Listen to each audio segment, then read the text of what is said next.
Five finger classes की important question answer series में आपका स्वागत है। मैं डॉक्टर फखरुद्दीन आज आपके सामने सीरीज 53 के अंतर्गत थॉर्नडाइक के जीवन परिचय के बारे में कुछ जानकारी प्रदान करने वाला हूं। मुझे उम्मीद है कि अधिगम की जो प्रक्रिया है और साथ साथ उससे जुड़े हुए जो मनोवैज्ञानिक हैं और उनके दिए हुए जो सिद्धांत हैं वो सभी इम्पोर्टेंट क्वेश्चन आंसर सीरीज के माध्यम से आपके सामने आएंगे और आप सभी को ये छोटे छोटे लेक्चर और इनके माध्यम से क्वेश्चन आंसर जो आपके सामने आ रहे हैं उनसे आप लाभ उठाएंगे। तो चलिए देखते हैं पहला क्वेश्चन कि थॉर्नडाइक का पूरा नाम क्या है। तो थॉर्नडाइक का पूरा नाम एडवर्ड ली थॉर्नडाइक है। दूसरा प्रश्न देखिए, थॉर्नडाइक का जन्म कब हुआ था।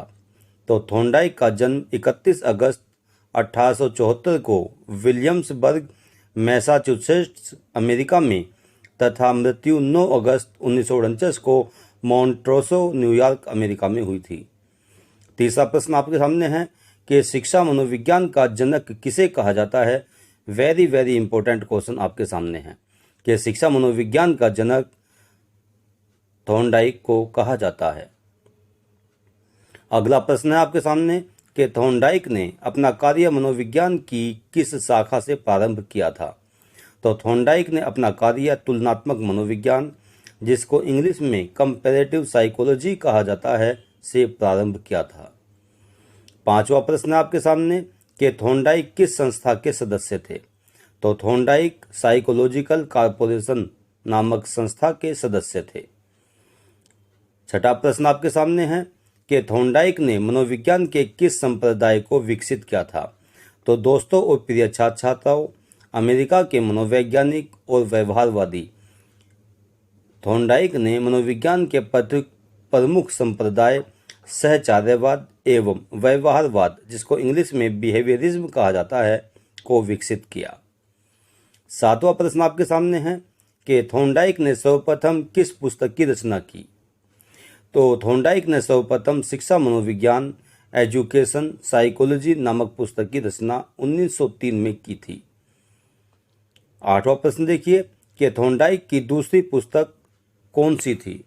तो थॉर्नडाइक की दूसरी पुस्तक का नाम पशु मनोविज्ञान, यहाँ पर थोड़ा सा मिस्टेक है, ध्यान रखिए, पशु बुद्धि, जिसको इंग्लिश में एनिमल इंटेलिजेंस कहा गया, जो 1941 में प्रकाशित हुई थी, थॉर्नडाइक की दूसरी महत्वपूर्ण पुस्तक थी।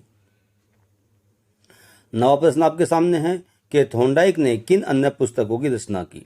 तो सभी पुस्तकें जो मुख्यतः थॉर्नडाइक के द्वारा लिखी गई हैं उन सबको मैंने यहाँ पर देने का प्रयास किया है, क्योंकि इस तरह की पुस्तक के नाम, किताबों के नाम अक्सर पीजीटी की परीक्षाओं और आपकी यूजीसी नेट की परीक्षाओं में पूछे जाते हैं। तो पहला है द मेजरमेंट ऑफ इंटेलिजेंस 1927 में, ह्यूमन लर्निंग 1931 में, द फंडामेंटल लर्निंग 1932 में, the psychology of wants interest and attitudes 1935 में, द साइकोलॉजी ऑफ अर्थमेटिक 1922 में, द टीचर्स वर्कबुक 1921 में और द एलिमेंट्स ऑफ साइकोलॉजी 1905 में। ये आपके सामने है पुस्तकों के नाम। 10वां प्रश्न आपके सामने है कि थॉर्नडाइक का कार्य क्षेत्र कौन सा विश्वविद्यालय था। तो थॉर्नडाइक का कार्य क्षेत्र कोलंबिया विश्वविद्यालय था। 11वां प्रश्न आपके सामने है कि वह कौन से प्रसिद्ध मनोवैज्ञानिक थे जिनके दिशा निर्देशन में थॉर्नडाइक ने शोध कार्य किया।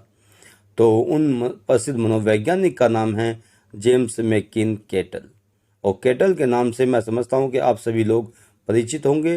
तो थॉर्नडाइक के जो गुरु थे उनका नाम जेम्स मैकिन केटल था, और केटल ने ही थॉर्नडाइक को अधिगम के क्षेत्र में कार्य करने के लिए और साथ साथ इंटेलिजेंस के क्षेत्र में कार्य करने के लिए प्रेरित किया था। 12वां प्रश्न आपके सामने है और अंतिम प्रश्न है कि थॉर्नडाइक के शोध कार्य का क्षेत्र क्या था।